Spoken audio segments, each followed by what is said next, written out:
Hello friends, welcome to my channel.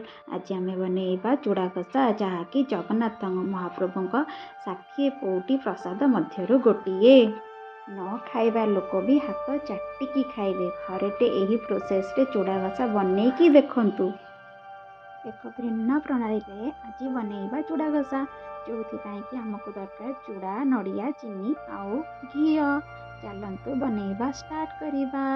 देखंतु एवं like share subscribe करंतु। चूड़ा कषा मुझे दुईटी नड़िया जहाँ आम भांगिकी भल कि कोरे नेबा। देखो ये मो नड़िया को भांगी देती आपको पूरा सरू सरू करके कोरेबा। एते भल कि आम नड़िया कोरा हम ना आमर चूड़ा कषाटा से बढ़िया भाव में प्रस्तुत होकर बाहर। यह हूँ ओडिशार एक ट्रेडिशनल रेसिपी जहाँकि महाप्रभु जगन्नाथ भोगर परंपरारू आसी अछि।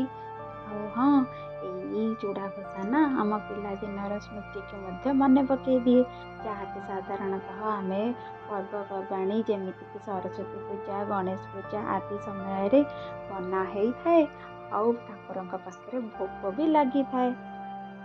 यही चूड़ा कषा खाइबा द्वारा केवल पेट जे भरे ताहा नुहे सांग माने मन को भी बहुत शांति मिली थाए। आपण निश्चित भाव में थे घरे एमती बनातु आ मत कहतु केमिति लगिला मो प्रणाली रे बनइबा चूड़ा घषा। ये देखु मु सब नड़िया को कोरई नहीं यार मुख्य कथा जहाँकि चीनी पकेबा। चीनी आपण मिठा अनुसार पकेबे अथवा सुखिला गुड़ भी नहीं पारे। मु चीनी नहीं जाइए 5 ରୁ 6 चामच आपको पकई भल कर मिसई ने जहाँद्वारा नड़िया टिके नरम हो चीनी भी मेल्ट करके आपणकर पानी छाड़देव। यहाँ हूँ सबुठ सिक्रेट प्रोसेस मंदिर चूड़ा घषार। यहाँ नूतन प्रणाली निहाती ट्राए करते यही प्रणाली रे। आउ देखो गोले सारा एमती एकाठी करी सबुतिक नड़िया को एमती जगार करी गोटे ढांकुणी साहाय्य घोड़े देवे।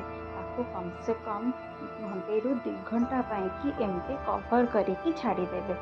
एमती करने द्वारा देखिए चूड़ा घषार टेस्ट ना बहुत ही बढ़िया आसो आ कलर भी चेंज हो नड़ियार।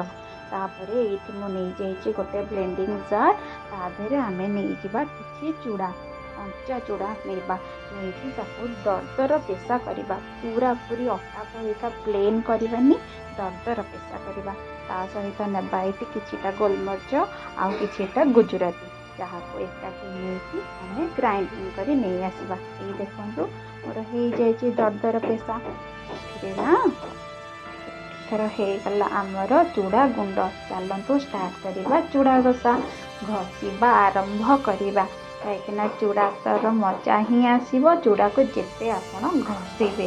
देखो आमर चीनी रू पानी बाहर हो जाइए नड़िया भी नरम हो जाइए से मिसईदबा यही चूड़ा गुंड को मिसईकी यहीपरि भाव में किसी ना 3 ରୁ 4 मिनिट तो निहाती घषे।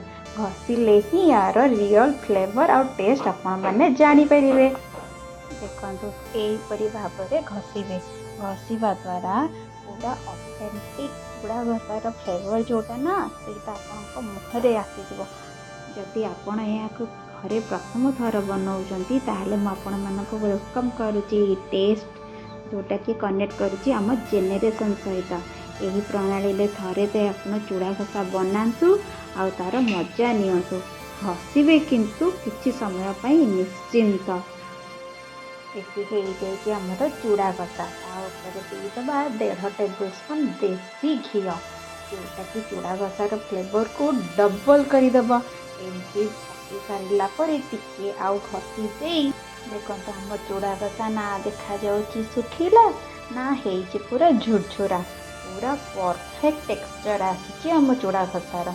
यहीपरि भाव में बनातु आ मत कहतु आपण कौठू देखुंट आ बनइले कि नहीं। ये देदेबा किछिटा काजू खंड जोटा को कि आगरू काटी देइथिली आ टिके अधिका फ्लेवर पाई। आपण चाहिए किसमिस चेरी बहुत किछि दे परिबे କିନ୍ତୁ କିସମିସ୍ ମୋ ପିଲାଙ୍କୁ ଏତେ ଭଲ ଲାଗେନି, ସେଥିପାଇଁ ଓନ୍ଲି କାଜୁ ହିଁ ଦେଇଛି। ପ୍ରସ୍ତୁତ ହେଇଗଲା ଆମ ଚୁଡ଼ା ଘଷା। ଦେଖନ୍ତୁ କେତେ ସୁନ୍ଦର ଦେଖାଯାଉଛି। ଆଉ ବିଲିଭ୍ କରନ୍ତୁ, ଏଇ ଚୁଡ଼ା ଘଷାର ଟେଷ୍ଟ ଏତେ ବଢ଼ିଆ ହେଇଥିଲା ଯେ ମୋ ସ୍ୱାମୀ ଓ ପିଲାମାନେ ଖାଇକି କହିଲେ, କ'ଣ ହେଇଛି ଚୁଡ଼ା ଘଷା? ନିଶ୍ଚିନ୍ତ ବନାନ୍ତୁ ଆଉ ମୋତେ କୁହନ୍ତୁ କେମିତି ଲାଗେ।